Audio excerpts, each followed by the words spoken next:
Assalamualaikum warahmatullahi wabarakatuh. Di sini saya akan membahas tentang merespon kehendak Al-Quran. Al-Quran adalah kitab suci umat muslim yang menjadi pedoman hidup dan sumber ajaran Islam. Dalam presentasi ini, kita akan membahas bagaimana kita dapat merespon kehendak Al-Quran dalam kehidupan sehari-hari.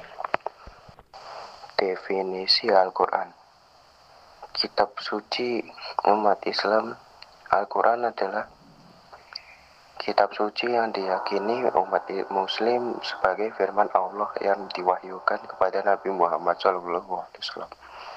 Yang kedua, sumber ajaran Islam. Al-Quran menjadi sumber utama ajaran Islam yang mencakup pedoman dan aturan untuk kehidupan umat muslim. Yang ketiga, mukjizat terbesar Nabi. Al-Quran diyakini sebagai mukjizat terbesar yang diberikan Allah kepada Nabi Muhammad SAW. Yang keempat, petunjuk hidup. Al-Quran berisi petunjuk dan bimbingan bagi umat manusia untuk mencapai kebahagiaan di dunia dan akhirat. Sejarah penamaan Al-Quran. Yang pertama adalah kalam Allah. Al-Quran disebut juga kalam Allah karena diyakini sebagai firman langsung dari Allah Subhanahu wa Ta'ala. Yang kedua, Kitabullah. Al-Quran yang dikenali sebagai Kitabullah atau Kitab Allah yang diturunkan kepada umat manusia. Yang ketiga, Al-Quran. Nama Al-Quran sendiri berasal dari kata qara'a yang berarti membaca atau mengumpulkan. Sifat dan karakteristik Al-Quran. Yang pertama adalah mutlak dan sempurna. Al-Quran diyakini sebagai wahyu yang mutlak dari Allah Subhanahu wa Ta'ala dan tidak ada kesalahan di dalamnya. Yang kedua, relevan sepanjang masa.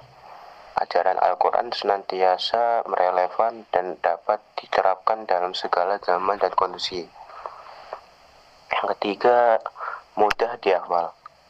Al-Quran memiliki karakteristik yang memudahkan umat muslim untuk menghafalkannya.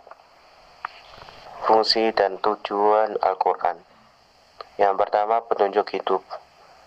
Al-Quran berfungsi sebagai petunjuk hudan bagi umat manusia dalam menjalani kehidupan.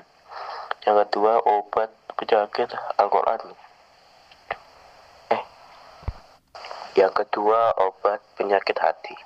Al-Quran dapat menjadi obat jiwa bagi penyakit hati dan jiwa manusia. Yang ketiga, pembeda kebenaran. Al-Quran berfungsi sebagai pembeda atau furqan antara kebenaran dan kebatilan. Yang keempat, penyempurna agama. Tujuan utama Al-Quran adalah menyempurnakan agama dan membawa kebahagiaan bagi umat manusia. Kedudukan Al-Quran dalam kehidupan manusia. Yang pertama adalah sumber ilmu. Al-Quran menjadi sumber ilmu pengetahuan yang luas bagi umat manusia. Yang kedua, petunjuk hidup.